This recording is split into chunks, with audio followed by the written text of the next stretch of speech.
Hello, guys. Welcome to your IB guide that will focus on some things you may need to take into consideration when enrolling as a full IB student.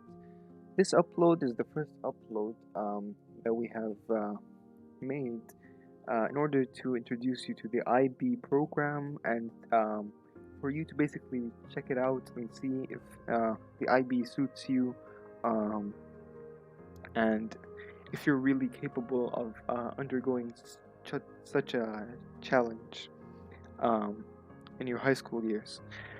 The information provided will be based on our personal experiences faced by each member of our team and external resources. You'll be able to get introduced to each member of our team in later videos. Uh, as the first upload, today I'll be focusing on giving a taste on what the IB is all about.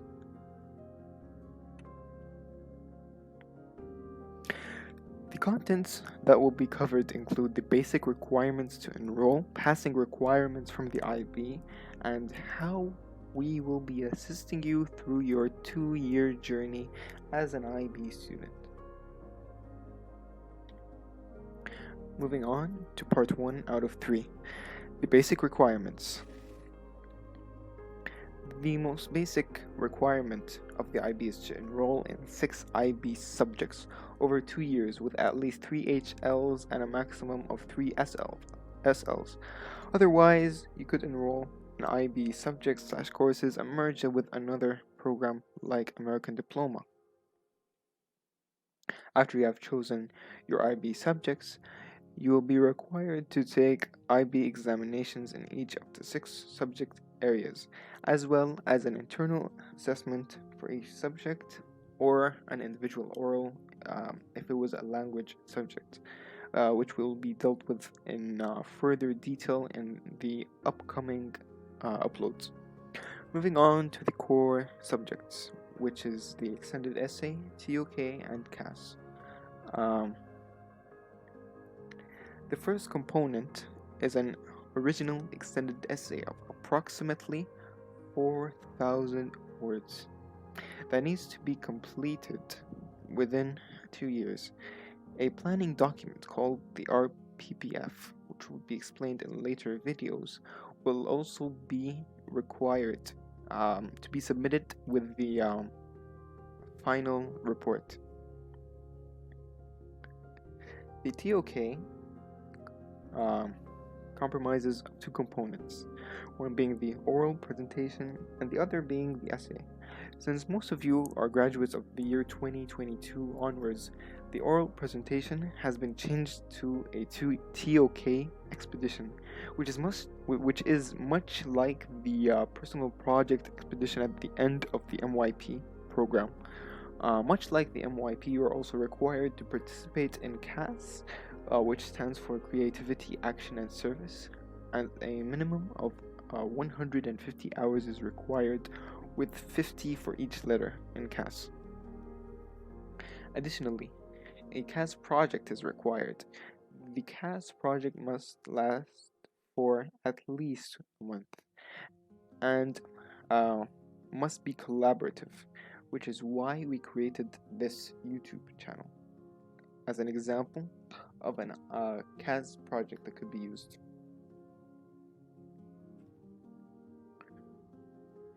When choosing your subjects, I suggest going to the IB website and view the requirements of each subject. I'll leave a link in the description at the end of the video, and the link at the end of the video. When looking at the following chart, it's vital to look at the requirement of each course.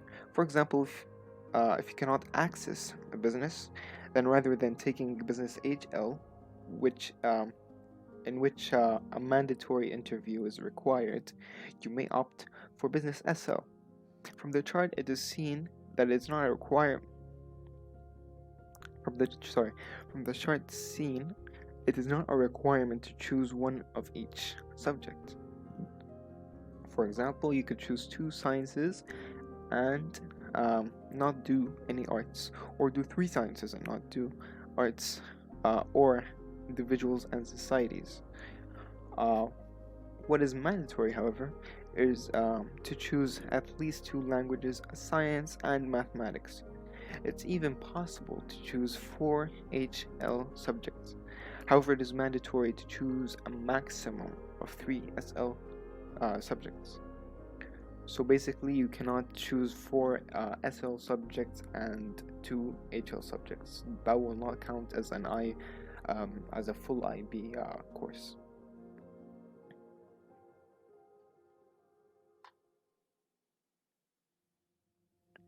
In each of these subjects, an IA is required unless it is a language subject where an IO is needed. The IA is a written report about a chosen topic of interest in the subject, while an IO is an individual oral and is basically discussion between it's basically a discussion between you and your teacher, and this will be covered later on in later videos.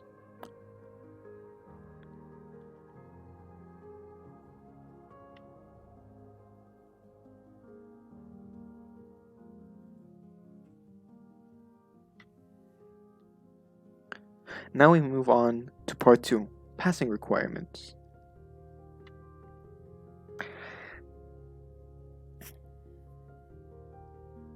The failing conditions is if you do not meet the 150 hours of CAS, having a total score of less than 24, or an E/N on TOK or EE, which basically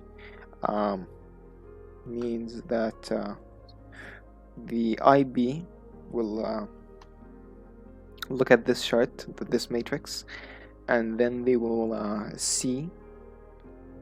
So for example, if you take an E, the maximum mark you could take is a 1, while if you get an N, it's or a non-submission, you basically get a 0. So this basically means that you would fail the IB course and you would not get your diploma.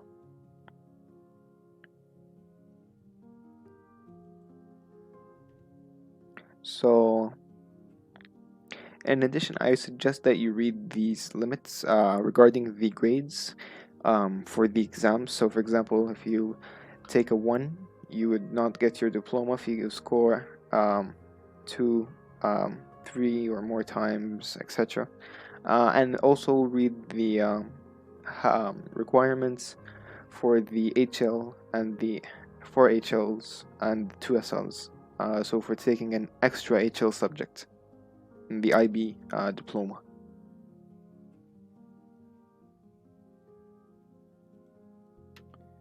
Moving on, I highly suggest that you purchase this book as it has helped me a lot during my IB experience, and it was also published by a former IB student who achieved a 44 out of 45 in the IB. And he has a lot of useful tips in this book.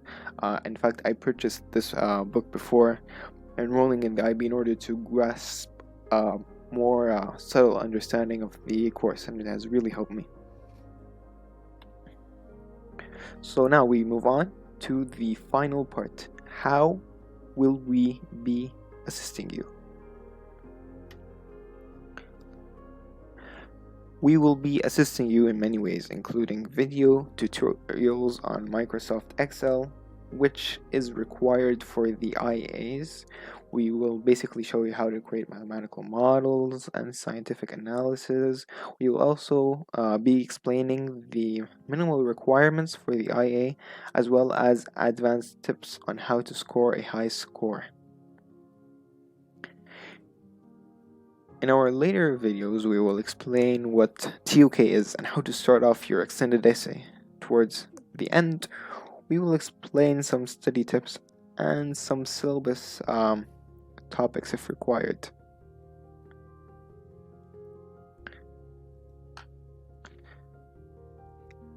Here I have pasted 2 links. One will lead you to my personal blog,